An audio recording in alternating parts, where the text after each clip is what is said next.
मुझे नहीं समझता कि ऐसी कौन सी कॉस्मेटिक है जो आपकी उम्र जो है उसको जो है वो कम करे। ज़ाहिर है कॉस्मेटिकली तो हो सकता है, लेकिन आज हम सच में आपको होम्योपैथी की ऐसी अद्वियात बताते हैं कि अगर आपके चेहरे के ऊपर जो है वो सलवटें आ गई हैं और झुर्रियाँ पड़ गई हैं और आप उनको क्लियर करना चाहते हैं, तो बिल्कुल ज़्यादा महंगी अद्वियात और उसको मुख्तलिफ़ केमिकल और इंजेक्शन लगाने की ज़रूरत नहीं है।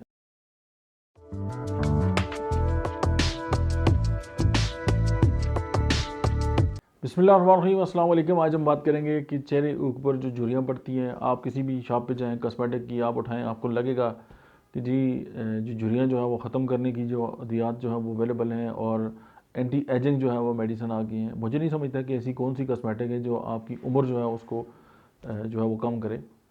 ज़ाहिर है कॉस्मेटिकली तो हो सकता है, लेकिन आज हम सच में आपको होम्योपैथी की ऐसी अद्वियात बताते हैं कि अगर आपके चेहरे के ऊपर जो है वो सलवटें आ गई हैं और झुर्रियाँ पड़ गई हैं और आप उनको क्लियर करना चाहते हैं, तो बिल्कुल ज़्यादा महंगी अद्वियात और उसको मुख्तलिफ़ केमिकल और इंजेक्शन लगाने की ज़रूरत नहीं है। आप होम्योपैथी की मेडिसिन इस्तेमाल करें और आप चंद दिनों में देखेंगे कि आपका चेहरा जो है वो बड़ा क्लियर हो गया और उसके अंदर जैसे किसी ने इस्त्री कर दी।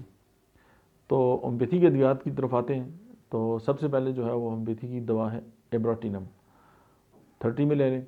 उसके बाद चाइना 30 में ले लें, नेट्रोम्यूराटिकम 30 में ले लें और स्केलकार 30 में।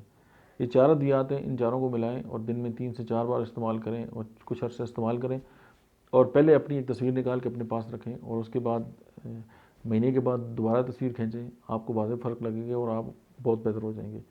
वैसे उसमें थोड़ा सा एक गुजारिश ये भी है कि कुछ लोगों की आदत होती है कि हर वक्त उनके चेहरे में 12 बजे रहते हैं और वो उनके एक मखसूस एंगल में जो अपने चेहरे को रखते हैं और उनको लगता है कि वो बड़े संजीदा और बड़े जो है वो सोफिस्टिकेटेड लगते हैं। ऐसा कोई नहीं है।